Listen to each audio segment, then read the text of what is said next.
అన్న క్యాంటీన్ని 15వ తేదీన ప్రారంభించబోతా ఉన్నాం. ఆ రోజు మొట్టమొదటిగా 183 క్యాంటీన్లు ప్రారంభించాలని ఆలోచన చేశాం. మొత్తం 203 క్యాంటీన్లు ఉన్నాయి. మరి వివిధ దశల్లో మొత్తం 203 క్యాంటీన్లు కూడా ప్రారంభించడం జరుగుతుందని చెప్పేసి మనం చేస్తా ఉన్నాను. 5 సంవత్సరాల్లో దాదాపు 4.5 కోట్ల మంది పేదవాళ్ళ ఆకలి తీర్చిన కార్యక్రమం ఇదని చెప్పేసి మనం చేస్తా ఉన్నాను. ఇంత గొప్ప కార్యక్రమాన్ని కేవలం కక్షపూరితమైన ఆలోచనతో, పేదవాడు కడుపు నింపుకొని సంతోషపడకూడదనే ఒక దిగజారిన ఆలోచనతో ఈ అన్న క్యాంటీన్ని గత ప్రభుత్వం మూసేసింది. మరి ఆ అన్న క్యాంటీన్ని ఈరోజు మరి తెలుగుదేశం కూటమి ప్రభుత్వం మళ్ళీ 15వ తారీఖున ప్రారంభించడం జరుగుతుందని చెప్పేసి మనం చేస్తా ఉన్నాను. మరి ఇతర రాష్ట్రాల్లో కూడా ఇటువంటి కార్యక్రమాలు పెద్ద ఎత్తున జరుగుతూ ఉన్నాయి. నిజంగా జగన్మోహన్ రెడ్డి గారు చెప్తారు, ఈ మధ్య ప్రజాస్వామ్యం అని మాట్లాడుతూ ఉన్నారు.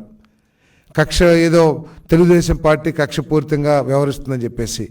ఈయన ప్రతి విషయంలో కూడా గత ప్రభుత్వంలో ప్రతి విషయం కూడా కక్షపూరితంగానే నిర్ణయాలు జరిగినాయని అనటానికి ఈ అన్నా క్యాంటీన్ రద్దు కూడా ఒకటని చెప్పేసి మనం చేస్తున్నాను. మన తమిళనాడులో కూడా అమ్మ క్యాంటీన్లు అని చెప్పేసి అక్కడ కూడా పేదవాళ్ళకి కడుపు నింపే కార్యక్రమం చేస్తూ ఉన్నారు.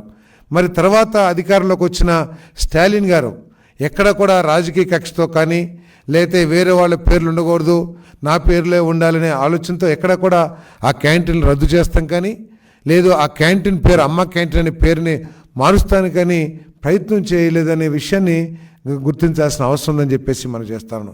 కేవలం ఒక కక్షపూరితమైన ఆలోచనతో మరి ఈ కార్యక్రమాలని, మరి అంతేకాకుండా 5 రూపాయలకి పేదవాడికి భోజనం అందిస్తుంటే దాంట్లో కూడా ఏదో అవినీతి జరిగింది, కోట్లు తినేశారు అని ప్రచారం చేయటానికి సాక్షి పత్రిక ద్వారా ప్రయత్నం చేయటం మరి శోచనీయం అని చెప్పేసి కూడా ఈ సందర్భంగా నేను తెలియజేస్తా ఉన్నాను.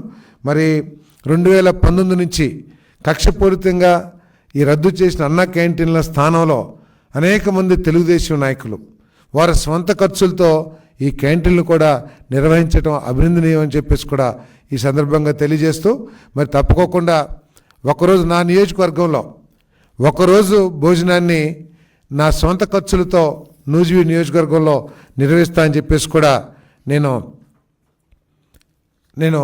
ఈ సందర్భంగా తెలియజేస్తున్నాను. ఎందుకంటే ప్రతి సిటీలో కూడా చుట్టుపక్కల గ్రామాల నుంచి తమ అవసరాల కోసం బస్సుల్లో వచ్చి వారి కార్యక్రమాలు పూర్తి చేసుకుని సాయంత్రం తిరిగి వెళ్తూ ఉంటారు కొన్ని వేల మంది, లక్షల మంది రాష్ట్రంలో. వారందరూ కూడా పేదవాళ్ళు హోటల్స్కి వెళ్ళి భోజనం చేయాలంటే కనీసం 100 రూపాయలు లేనిదే కడుపు నిండే పరిస్థితి ఈరోజు సిటీస్లో, టౌన్స్లో లేవు. మరి అటువంటి పరిస్థితుల్లో పరిశుభ్రమైన వాతావరణంలో మంచి క్వాలిటీ భోజనం, ఒక ఉన్నత స్థాయి సంస్థలు ప్రిపేర్ చేసిన భోజనాన్ని ప్రజలకు అందించడం చాలా గొప్ప కార్యక్రమంగా నేను భావిస్తూ ఉన్నాను. మరి దీన్ని ప్రతి ఒక్కళ్ళు కూడా ఆశీర్వదించాలి. ప్రతి వాళ్ళు కూడా తమ వంతు సహాయ సహకారాన్ని అందించడానికి ప్రయత్నం చేయాలని చెప్పి కూడా నేను ఈ సందర్భంగా మనవి చేస్తూ ఉన్నాను.